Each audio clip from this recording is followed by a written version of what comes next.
उद्योजक गौतम अदानीचा जुन्नर तालुक्यात येणार असलेल्या प्रकल्पाच्या विरोधात आज संपूर्ण तालुक्यातील जनता हजारोंच्या संख्येने मड पारगाव फाटा या ठिकाणी आंदोलनासाठी जमली होती.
ऐका ना वर साडी सगळी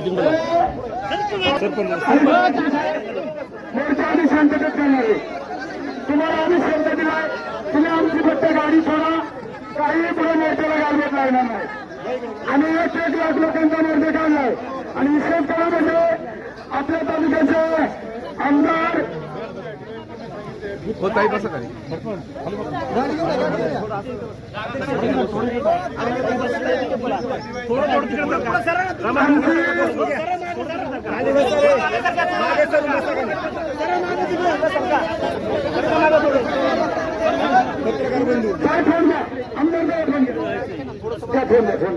शांततेत होणार आहे, आम्हाला परत येऊ नका. गाडी येऊ नका इकडे.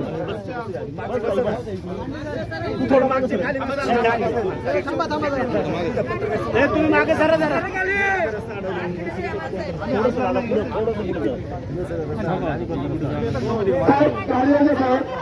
मी तुम्ही मला एक टाइम जर आपण पोलिटिकला मी बसलो होतो का नाही, मी एवढं डोळ्याची साहेब मला गाडी येऊ द्या, आम्ही काही करणार नाही. द्या बोला, आमच्या दर्पण आणलं का? काल आमच्या बोर्डाला मिटिंग मध्ये बोलण्यात दिलं. त्या ठिकाणी आपल्या तालुक्याचे आमदार अतुल साहेब बेडकर साहेब खाली बसा, खाली बसा, खाली बसा, खाली बसा, खाली बसा, बसा खाली, खाली बसा, बसा खाली, खाली बसा.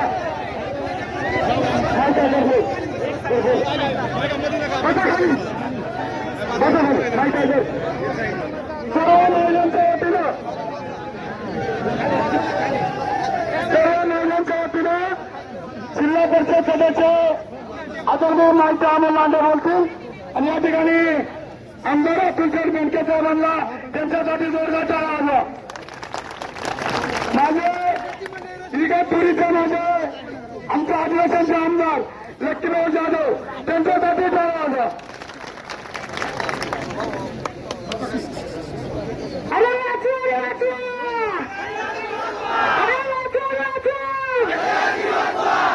खरं तर आज 15 ऑगस्ट आपल्या भारत देशाला स्वातंत्र्य मिळालं, पण आपल्याला स्वातंत्र्य मिळालं का? अरे आमचं पाणी नाही, आमचं जंगल नाही, आता आमची जमीन पण घ्यायला निघाले ते. मी म्हणेन हा संघर्ष आपल्या सगळ्यांचा आहे, संपूर्ण जुन्नर तालुक्याचा आहे. समस्त जुन्नर तालुका सर्व समाज बांधव आज इथे आपल्या तालुक्याला वाचवायला इथे उभे राहिले.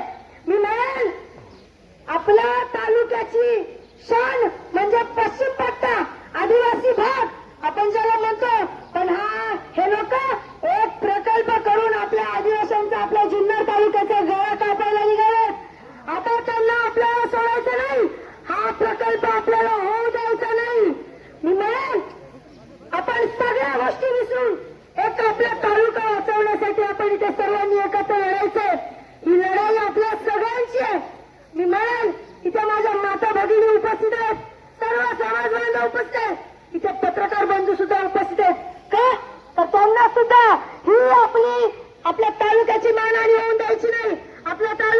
नुकसान होऊन द्यायचं नाही. कारण अरे महाराष्ट्र काय अख्ख्या भारत देशातून सुद्धा पर्यटक लोक आपल्या तालुक्यामध्ये फिरायला येतात. ते काय येतात? ते आपला तालुका छत्रपती शिवाजी महाराजांनी घडवला.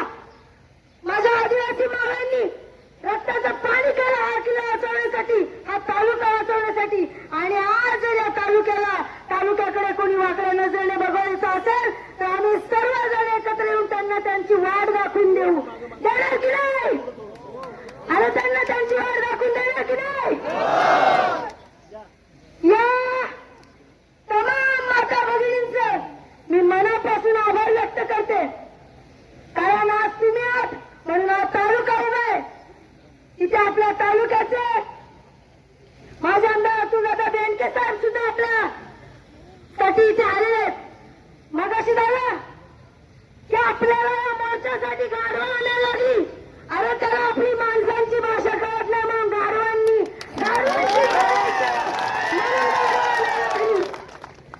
माणसाला माणसाचं बोलणं कळत नाही म्हणून आज त्याची जागा गाढवांनी घेतली. म्हणून तर बघा तरी त्या गाढवांना गाढवांचं म्हणणं पटतं की नाही.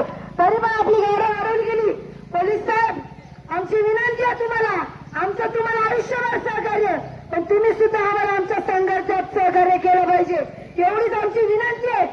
आम्ही आपला सर्व तालुका एकतर कोणाच्या नादी लागत नाही आणि जो नादी लागतो त्याला कधीच सोडत नाही. जाता जाता एकच म्हणेल ही वेळ आताशी सुरुवात आहे, ही फक्त सुरुवात आहे. अजून लढाई जिंकायची बाकी आहे, सुनावणी रद्द बाकी आहे. जोपर्यंत सुनावणी रद्द होणार नाही तोपर्यंत आपण शांत बसायचं नाही. हा उलगुलान फक्त आदिवासी भागाचा नाही, हा उलगुलान संपूर्ण जुन्नर तालुक्याचा आहे. जोपर्यंत या प्रकल्पाची नामनिशाणी हटत नाही तोपर्यंत आपण शांत बसायचं नाही. मी सर्वांना विनंती करेल तुम्ही शांततेत सगळ्यांनी ते आपल्या मोर्चाचं पोलिसांचं सहकार्य करून पालन करा.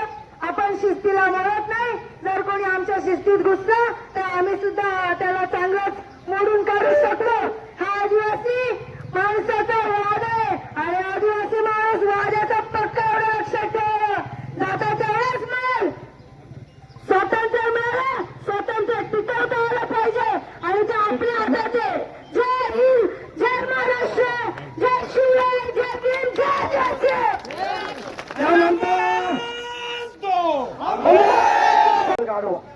गाढवा आणल्यात गाढवा. हे पूर्णपणे पेसा कायद्याला अनुसरून केलेले प्रकल्प नाही आहेत. 24 डिसेंबर 1996 ला भारत सरकारनं स्वतंत्र असा पेसा कायदा तयार केला आणि त्या कायद्यानुसार या सह्याद्रीच्या पूर्ण खोऱ्यामध्ये राहणाऱ्या